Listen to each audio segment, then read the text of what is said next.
In the summer of 1941, Nazi Germany's military intelligence service, the Abwehr, sent a coded message to their master spy on the British Isles. In the name of the Führer, you have been awarded the Iron Cross, first and second class. Our thoughts are with you. What the Germans didn't know was that their leading agent operated under the control of MI5, Britain's counter-espionage service. It was part of the double-cross system, an elaborate British deception scheme against the Nazis. It was an intelligence operation that helped change the course of the Second World War. One of the lessons one learns in putting over a deception plan is not to explain it to the Germans, not to detail it, but to give them a mass of information from apparently different sources, which enables them to put the jigsaw puzzle together and draw their own conclusions. Though MI5 has always been eager to guard its secrets, it has now released some key documents on the double-cross system. And for the first time on television, many former members of MI5 talk about their wartime experiences. I'm being asked to spill the beans, so to speak. It's still a sort of slight hurdle to get over, to chatter away like this, without any inhibitions.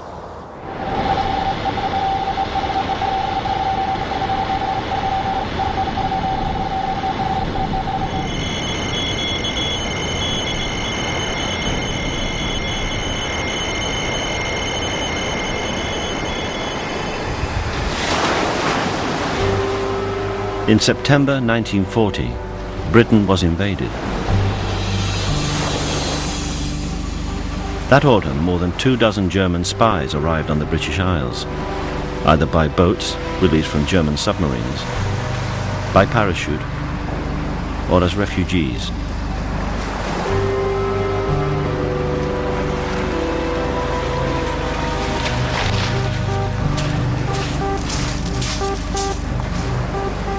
Their mission was to spy on British defences.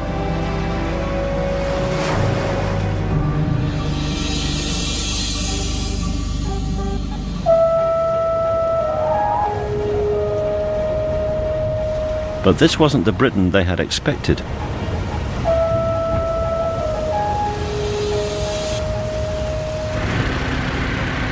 Much of the coastline was under close patrol. Within days or even hours, most of the spies were rounded up and taken to a highly secret interrogation centre in the southwest of London, known as Camp 020, and run by MI5. He would be driven in and he would be taken to a cell. There he would be stripped. Everything that he wore, all his possessions taken away. And he was very rigorously searched, a very strict body search, and all his clothes were taken away and mostly, as they say, tested to destruction. The idea being to look for any secret messages or secret ink or what have you. Now, the man who was in charge at 020, we called him Tin Eye. He looked like a caricature of a German officer from the First World War. And he was really terrifying to look at. You'd frighten the daylights out of anybody. The spies were taken from their cells to the interrogation room. The prisoner was brought in and made to stand in front of the table facing the colonel. And the colonel said, "What's your name?" And he said, "How old are you? What's your address? Where do you live? You're a spy, aren't you?" He said, "No, I'm not a spy." "Yes, you are, you're a spy." Here. And the colonel flung a piece of paper in front of him and said, "There, write down, I am a spy. Go on, write it down, you're a spy." And he did. He wrote down, in his own language, "I am a spy." And the colonel said, "Go on, sign it." And he did. When the colonel had finished, a more mild-mannered officer would continue the interrogation. I think that's a classical technique of how you interrogate people.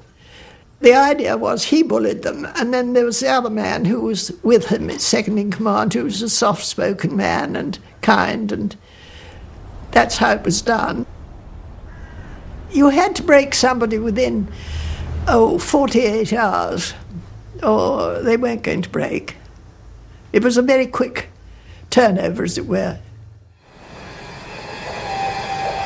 The suspects were told that as spies they faced the death penalty.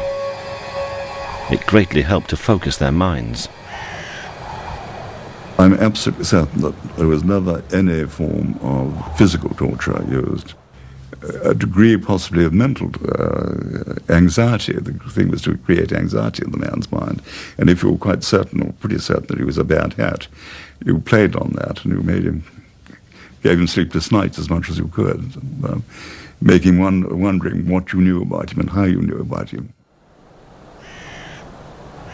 The Prime Minister said that agents have got to be either shot or hanged. But the intelligence bodies, MI5 and SIS, took the view that intelligence was more important than bloodletting, and that where you had suitable candidates for operation as double agents, they should be used for this purpose. MI5 already had one man under its control, an agent with the code name Snow, who the Germans believed was working for them.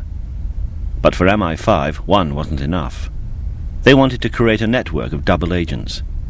The Swede Gustav Karoli, an Abwehr spy, caught after arriving by parachute, was given the choice: either work for MI5 or face the death penalty. Karoli decided to cooperate. He was given the code name Summer and taken to Wormwood Scrubs, which in 1940 was used as the headquarters for MI5 and its rapidly expanding staff.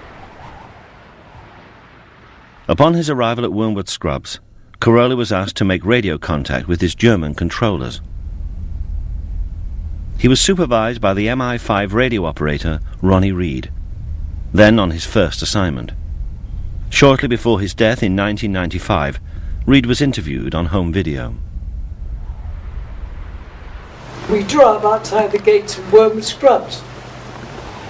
I went in, and there was a German parachutist, obviously, who had come down in a field and got blood all down his face, who said, I forget exactly what he said, but there were three other people standing round him, one of whom was a man called Colonel Whirlidge in red tabs, said, "This man is a parachutist and he is supposed to transmit tonight back to Germany. We want you to go out to a field at Cambridge and transmit and make sure he sends the message we have prepared." And that evening we got a reply from Hamburg saying message received and understood. And the chap had said in the coded message, "I'm going underground for a few days while I sort out some accommodation, but I have arrived safely."